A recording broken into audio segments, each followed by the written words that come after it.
Knowledge YouTube ચેનલમાં આપ સર્વ મિત્રોનું સ્વાગત છે। મિત્રો આજે આપણે વાત કરવાના છીએ તે છે કે જીપીએસસી જે છે એ જીપીએસસી દ્વારા ક્લાસ 1-2ની ભરતી જે છે બહાર પાડવામાં આવેલી છે અને ટોટલ જે છે એ 244 જગ્યાઓ માટે ભરતી બહાર પાડવામાં આવેલી છે।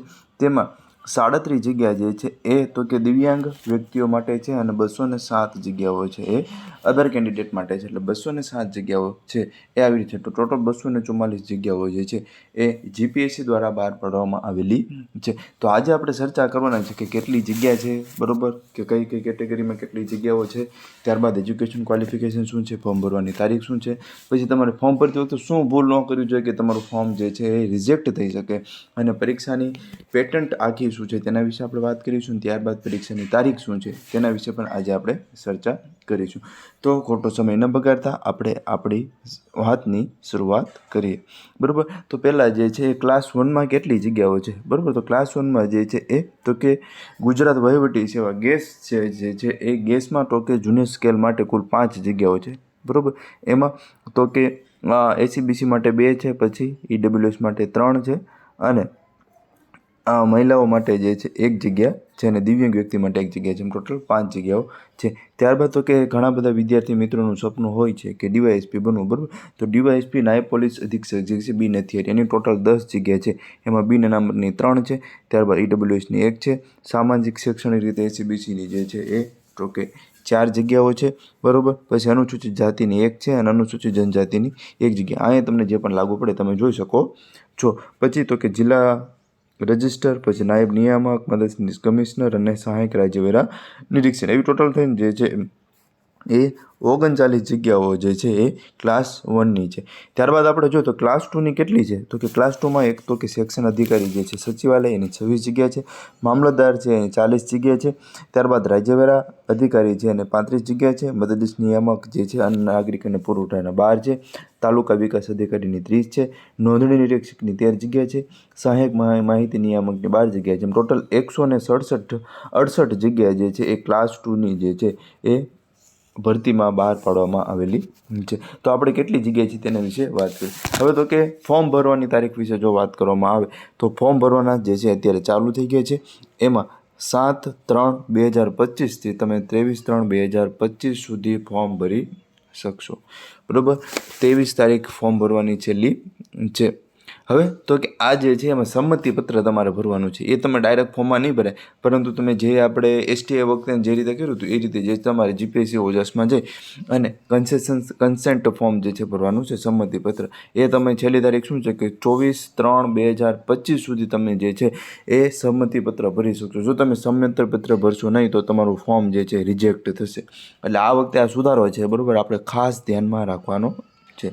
પછી બીજી આપણે વાત કરીએ તો પરીક્ષાની તારીખ જે છે, તો પ્રિલિમ પરીક્ષા આપણને બધાને ખબર છે ક્યારે છે, તો કે 20/4/2025ના રોજ પ્રિલિમિનરી પરીક્ષા છે, બરાબર। પહેલાં 6 તારીખ હતી, 6/4, પરંતુ હવે જે છે એમાં સુધારો થયો છે અને 20/4 થઈ ગઈ છે, અને 13/4 જે છે 13/4ના રોજ પીએસઆઈની પરીક્ષા પણ કદાચ લેવાઈ જશે, બરાબર। એ આપણે ટૂંક સમયમાં કંઈક માહિતી આવી જશે।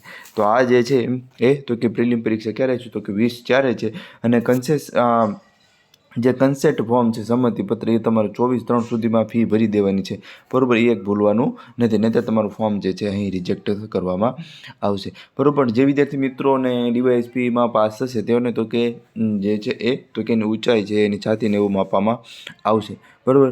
તો આ જે છે એ પુરુષ ઉમેદવાર માટે જે છે એની ઊંચાઈ કેટલી છે, 165 છે, અને મહિલા ઉમેદવાર માટે 158 છે, બરાબર।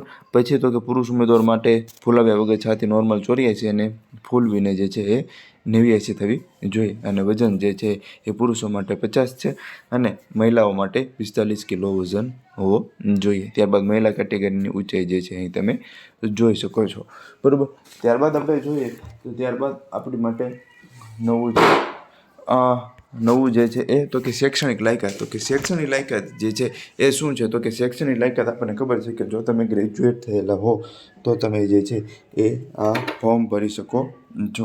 તો ગ્રેજ્યુએશન કરેલા હોય તે વિદ્યાર્થી મિત્રો અહીં ફોર્મ ભરી શકશે, તો એ પણ આપણે ખાસ ધ્યાનમાં રાખવાનું છે કે જે વિદ્યાર્થી મિત્રોએ ગ્રેજ્યુએશન કરેલું છે તેવા વિદ્યાર્થી મિત્રો અહીં ફોર્મ ભરી શકશે.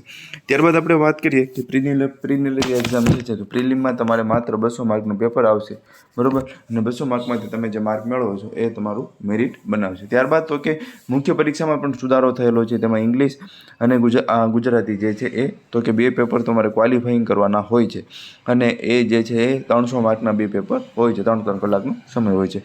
અને ત્યારબાદ જે છે એક પેપર જે છે એ પહેલાં તો કે 6 પેપર તમારે હતા મેન્સમાં, હવે તો કે મેન્સમાં ટોટલ 7 પેપર થઈ ગયા છે. પહેલાં તો કે ગુજરાતી અને ઇંગ્લિશ ક્વોલિફાઈ નહોતું, તો અત્યારે ક્વોલિફાઈંગ થઈ ગયું છે.